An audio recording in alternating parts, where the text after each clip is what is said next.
Hola amigos de Gaceta.es. Esta semana hay un montón de películas, pero bueno, valiosas pocas. Quizá la mejor es una película titulada El abogado del terror. Es la última película de un veterano director, ya septuagenario, Barbet Schroeder, que se hizo famoso por El misterio Von Bülow, ¿se acuerdan? Hace años.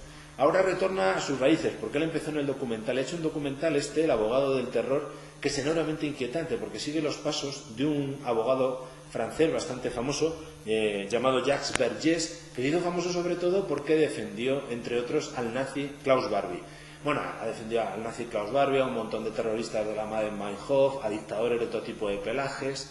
Un tipo muy singular que se dio a conocer en la guerra de Argelia, que luego desapareció del mapa y que luego estaban todos los fregados relacionados con el terrorismo. De hecho, la película lo que acaba resultando muy inquietante, con declaraciones del propio Vergès, de amigos, enemigos, estudiosos, expertos en política internacional, es una supuesta hilación entre el nazismo, la lucha anticolonial, los movimientos de extrema izquierda de los años 60 y 70, como la banda terrorista Baden-Meinhof, o Carlos el Chacal, aquel famoso terrorista que también defendió este abogado, y el actual terrorismo islámico. Por lo tanto, es un documental muy inquietante que mezcla muy bien imágenes documentales de época con estas declaraciones, y la verdad es que es muy interesante, a pesar de que es un documental largo. Y en fin, los historiadores deberán juzgar la verosimilitud de todos los planteamientos del documental, pero cinematográficamente es un producto valioso. Luego, la propuesta de acción de la semana es la adaptación de un videojuego llamado Max Payne. La ha dirigido John Moore, que en fin es un veterano ya de películas como El bueno de Félix o En la línea enemiga, y es hiperviolento. La verdad es que a mí me ha parecido un guión muy tópico, muy violento, muy sórdido y un poco confuso. Es la historia de un policía que asesinan a su mujer, ya les suena el tema, ¿no? Y entonces investiga, efectivamente da con una red y tal, extraña y tal, en la que aparecen una especie de ángeles asesinos, ¿no? Bueno, pues ahí tirará del hilo. Y bueno, Mark Wahlberg está bien, es la primera película así que hace como estrictamente héroe de acción, bueno, con The Shooter, ¿no? Y está bien rodada, pero la verdad es que es una película bastante violenta, sórdida, de ambientación, y luego narrativamente, como pasa a veces con las adaptaciones de los videojuegos, con este tema de saltar de pantalla en pantalla, a veces se atasca la película narrativamente, ¿no? La aportación de esta española de esta semana pues tiene cara y cruz, ¿no?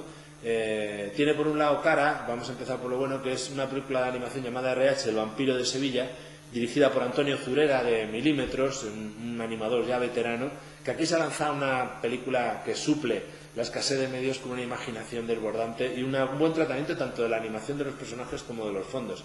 Cuenta la historia de una familia de vampiros sevillanos, que ya tiene gracia el asunto, que llevan 500 años atendiendo, sirviendo a un conde de Alemania. Ya se cansan y quieren volver a tierras sevillanas, pero antes tendrán que pasar por Nueva York para ayudar a unos alienígenas que están metidos en un lío monumental. Tiene bastante gracia la película, es interesante, y a pesar de sus limitaciones yo creo que es una buena aportación al cine español de animación, que sigue vivo, por supuesto. Luego, de Memorias de una ninfómana, pues ya el título lo dice todo, es la adaptación de una novela famosa de una ex prostituta, bueno, y ya desde la promoción escandalosa de la película, pues ya se ve por dónde van los tiros. Tiene un cierto interés dramático a ratos, porque es este descenso a los infiernos con una cierta perspectiva moral, pero en realidad la película es puro exhibicionismo de la protagonista, ¿no?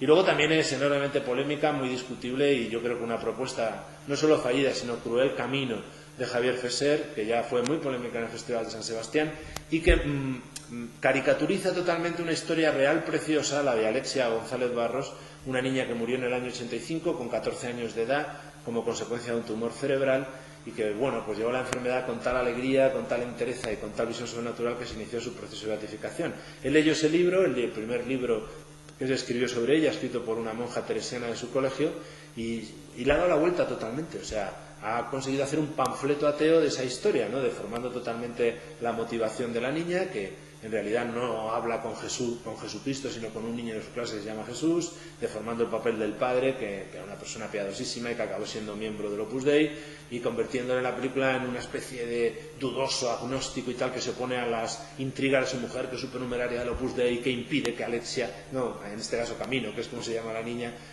trabaje en una obra de teatro, ¿no? A todo esto irrumpe la enfermedad con ese tumor que le lleva primero a una serie de clínicas en Madrid y luego en Pamplona. La película es desmesuradamente larga, 143 minutos. El cóctel que hace entre costumbrismo secuencias oníricas, algunas enormemente tenebrosas, de auténtica película de terror. Ahí deforma también al personaje del ángel custodio de ella. Ella tenía mucha devoción al ángel custodio, Alexia, le llamaba Hugo y aquí siempre aparece como un ángel acosador, ¿no? Y luego también un montón de secuencias, larguísimas, por cierto, de operaciones. Algunas cruentísimas. De hecho, se le ve la columna vertebral, incluso en una de las secuencias sale completamente desnuda la protagonista, en una secuencia que es bastante desagradable e innecesaria totalmente, ¿no? En fin, es una película excesiva, quizá tan excesiva como las películas que había hecho Javier Fesser previamente, por lo menos los largometrajes, ¿no? El milagro de Petinto y La gran aventura de Mortadelo y Filemón, y que es un paso atrás respecto a la anterior película que había hecho, que era el mediometraje Vinta y la gran idea, que a mí me parece una obra maestra del cine contemporáneo español. Es una lástima que no sabemos por qué le ha dado la venada de deformar totalmente esa historia. La familia González Barros está hecha polvo con el tema y la verdad es que yo pienso que es una película enormemente negativa que va a ser usada por mucha gente en el ámbito del cine español que no hace más que meterse con la Iglesia Católica y que forma parte ya prácticamente como una serie de películas como Los girasoles ciegos o como alguna que vendrá recientemente, dentro de poco, La buena nueva, por ejemplo, que parece todo un plan de ataque sistemático a la Iglesia Católica en España, porque en realidad los ataques al Opus Dei en esta película son ataques no solo al catolicismo, sino al cristianismo y en concreto a la actitud cristiana ante el sufrimiento, ¿no? Y luego, finalmente, una referencia muy corta al Reino Prohibido, la película fantástica esta semana, la ha dirigido Rolf Minkoff, ex animador, que aquí hace una especie de busía, de relato legendario de artes marciales en la China ancestral, que aquí se lleva un yanqui a un adolescente que, en fin, se lo pasa genial allí con Jet Li y con Jackie Chan, nada menos, que nunca habían trabajado juntos. En fin, es muy infantil, pero es bastante divertida y ver a estos dos pegándose pues tiene su cierta gracia, ¿no? Y luego finalmente una referencia a Corredor de Fondo, que es una comedia británica simpática pero demasiado grosera, que cuenta la historia de un agente, vamos, de un policía, esto es un guardia de seguridad que por volver a tener el amor de su ex esposa, está estafondón y perezoso, de su exnovia, se apunta a prepararse a un maratón. Entonces la preparación pues es bastante divertida, ¿no? Pues eso, una película divertida que intenta recuperar ese humor de la comedia británica de hace años, pero que en fin, se han pasado un poquito en cuanto a la sal gruesa. Esto es lo que ha sido la semana, muy variada, pero como ven, de no demasiada calidad. Esperemos que la semana que viene vengan mejores películas. Hasta luego.